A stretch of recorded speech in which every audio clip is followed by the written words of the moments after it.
сәлеметсіздер ме? Мен 5-ші сынып оқушысы Қонақбай Әсем. Бүгін мен Абай Құнанбайұлының 17-ші қара сөзін оқып беремін. Бұл қара сөзінде Абай адам бойындағы 3 қасиетті ақыл, қайрат және жүректі салыстырып, олардың қайсысы маңызды екенін талдайды. Мен күшпін, мен болмаса адам ештеңе істей алмайды дейді. Қайрат адамды әрекетке жетелейді. Содан кейін ақыл сөз алады. Ол, мен біліммен парасатпын, мен болмаса қайрат қате жолға түседі, дейді. Ақыл дұрыс бағыт береді. Жүрек. Мен мейірім, мен адамшылықпын. Мен болмаса адам тасбауыр болады, дейді. Жүрек адамды ізгілікке бастайды.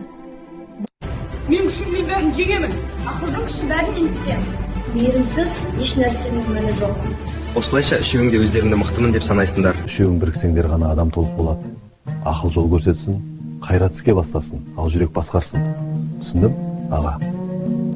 Осылайша үшеуі де өздерін мықты санайды. Бірақ біреуін ғана таңдау дұрыс емес. Күшке адамгершілік керек, білімге бағыт керек.